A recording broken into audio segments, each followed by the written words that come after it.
If you've ever downloaded something on your iPhone or iPad and then had no idea where it ended up, you're definitely not alone. Files, PDFs, screenshots, and random documents can pile up really quickly, and before you know it, the Files app just feels messy. In this video, I'm going to walk you through the simple system I use to keep my files organized on my iPhone and iPad so you can actually find things when you need them. I'll explain how to set it up, and I'll show you how you can copy it and adapt it to your own life. This works both on iPhone and iPad, and I'm using iOS 26.2 here, but most of this will work on older versions as well.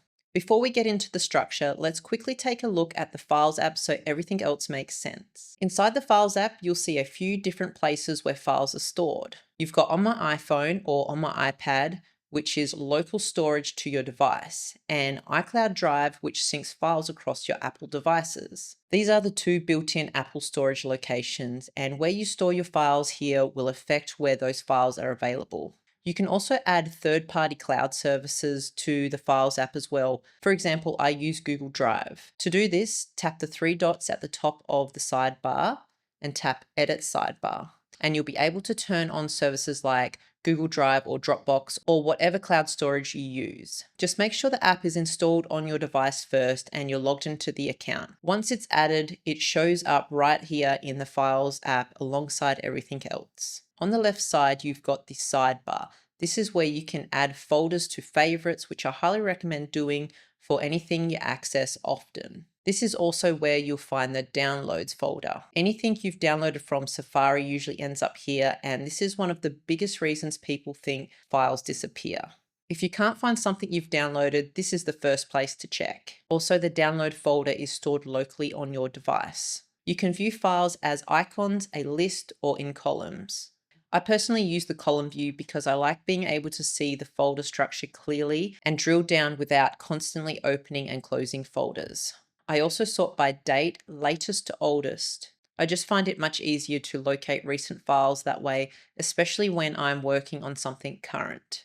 One thing that confuses a lot of people is all the blue folders created by apps. These are app folders and you can't delete them, move them, or group them into a folder. They're just a part of how iOS and iPadOS work. Instead of fighting them, I basically ignore them and create my own system on top. So I've created a folder called Files and I've changed the color so it's not blue. That way it stands out straight away from all the default folders. This is where everything important goes. I've set this up as a demo using the same structure I use day to day, just without any of my personal files so I don't have to blur anything on the screen. Now in my real setup, I keep my files folder inside the iCloud Drive so I can access the files across all my Apple devices, like my iPhone and iPad.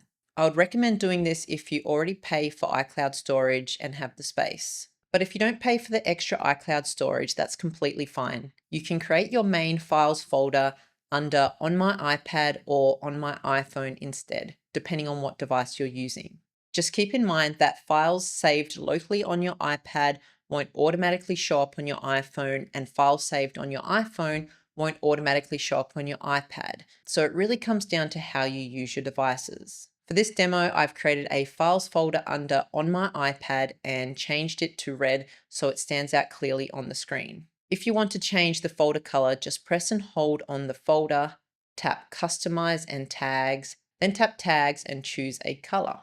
You can also add emojis or icons if you want. I keep mine simple, but it's a nice option if you prefer a more visual setup. Inside Files, I have three folders: Personal, Work, and To Sort. The To Sort folder is just a temporary drop zone. If I don't know where something belongs yet, it just goes here, and I'll clean it up later. This one folder alone helps stop files ending up everywhere. Let's start with Personal because this applies to everyone. Inside my Personal folder, I organize things by important areas of my life. I have a folder for myself, a folder for my kids, and a folder for important documents. Inside my folder, I keep things like medical documents, finance-related files, holidays, and anything that's personally important. This covers most of the documents I actually need to refer back to. Inside the kids folder, I have a folder for each child, and inside those, I keep things like school documents and medical information.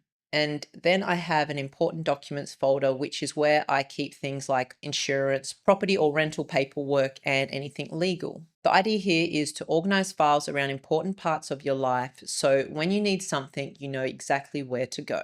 Now, if you do use your iPhone or iPad for work, this is how I organize mine. Inside my work folder, I keep things grouped by what I actually use them for. I have a folder for finance, scripts and transcripts, contracts, brand assets, and admin. Inside the finance folder, I keep things like tax documents and receipts. Inside my scripts and transcripts folder, I used to always keep my video scripts in here, but now these are just the older ones, and all of my scripts are kept in Notion. I also like to keep a copy of my video transcripts in this folder as well, in case I ever need to refer back to them. Contracts is for brand agreements. Brand assets is where I keep things like brand photos, logos, and any reusable graphics. And admin is just a general catch-all for anything work-related that doesn't fit anywhere else. I also color code my work folder so it's easy to tell apart from my personal files at a glance. This is just what works for my job though, so make sure you create folders that make sense for your type of work. Folder structure helps a lot, but file naming is just as important. I try to use clear names and include dates when it makes sense, and try to keep things consistent. For example, instead of something like document.pdf, I'll name it something like 2026 tax receipt internet.pdf. That way, search actually works when I need it. If you're storing files locally on your iPad or iPhone and your device has a USB-C port, you can also plug in an external SSD. This is really useful for backing up important files, clearing space off your old device, or moving older files you don't need access to every day. I also have a separate video where I walk you through exactly how to do this, which I'll link in the description for you. Hopefully this gave you a simple file organization system that you can actually stick to. You don't need to copy this exactly, but if you take the ideas and adapt them to your own life, finding files becomes so much easier. Anyways, that's it for this video. I hope you found it helpful, and if you did, don't forget to hit that like button and subscribe to my channel, and I'll see you in the next video. Thanks for watching.